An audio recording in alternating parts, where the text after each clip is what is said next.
Avant de commencer, si tu arrives ici pour la première fois, je te conseille peut-être d'écouter l'épisode précédent d'abord. On y parle de cette période particulière autour du solstice et de ce que la lumière peut venir révéler en nous. Ce que tu entendras aujourd'hui sera d'autant plus résonnant si tu l'as écouté. Le lien est dans la description juste en dessous. Et si tu es déjà là, de retour, bienvenue. Je suis contente que tu sois là.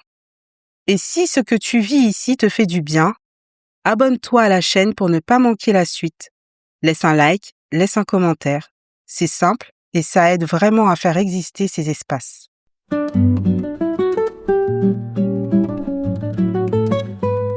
Aujourd'hui, j'avais envie d'aller un peu plus loin. Parce que voir, c'est une chose. Mais rester avec ce qu'on voit, c'en est une autre. Et c'est de ça qu'on va parler aujourd'hui.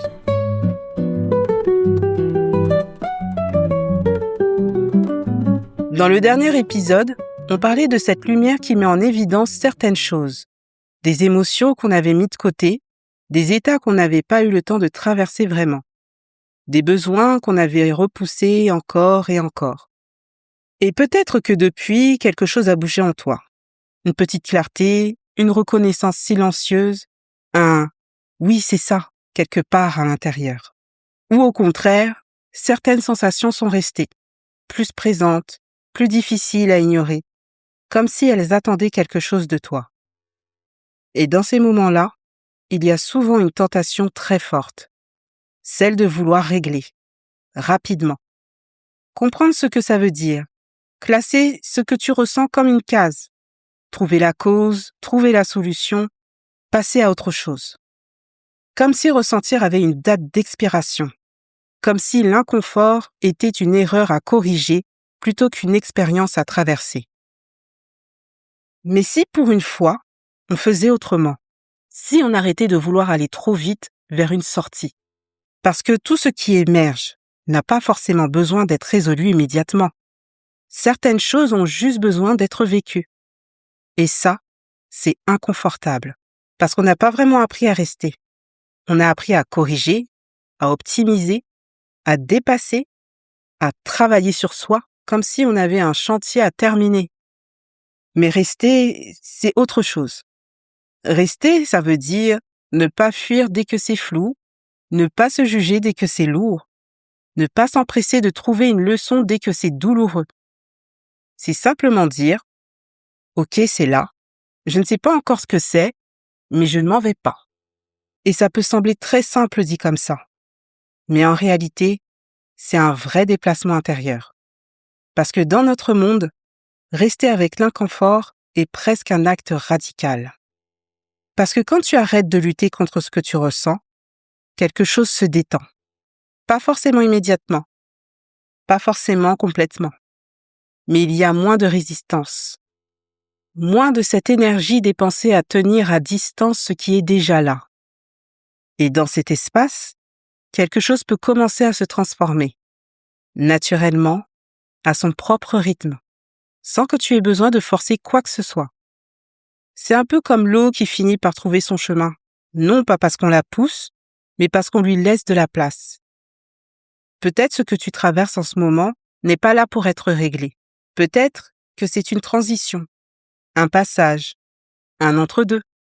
Et les entre-deux, ce sont des endroits étranges. On n'est plus vraiment ce qu'on était, mais on ne sait pas encore ce qu'on devient.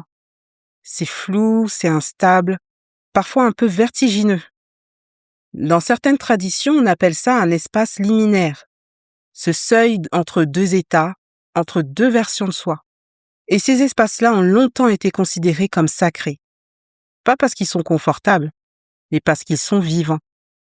Parce que c'est là que beaucoup de choses se réorganisent, en profondeur, sans qu'on ait besoin de tout contrôler. Alors, au lieu de chercher à aller plus vite, tu peux peut-être essayer autre chose, te poser, rester un peu plus lentement, revenir à quelque chose de plus simple, ton corps, ta présence, ce qui est là, maintenant. Pas demain, pas quand ça ira mieux, pas quand tu auras tout compris. Maintenant.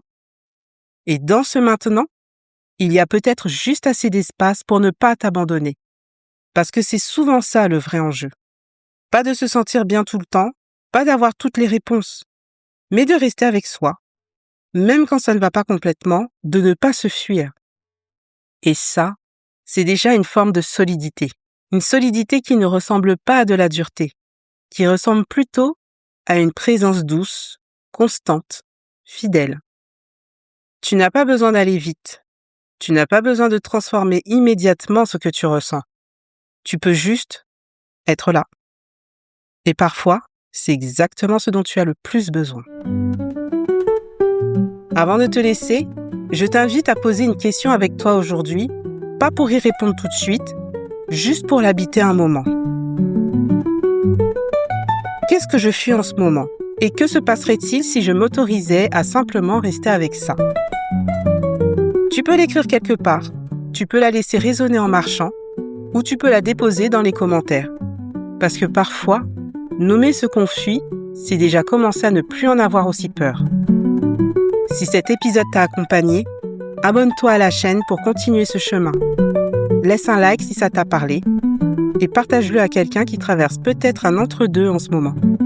Parfois, les bons mots arrivent au bon moment et ce sont souvent ceux qu'on reçoit d'une personne qui pense à nous.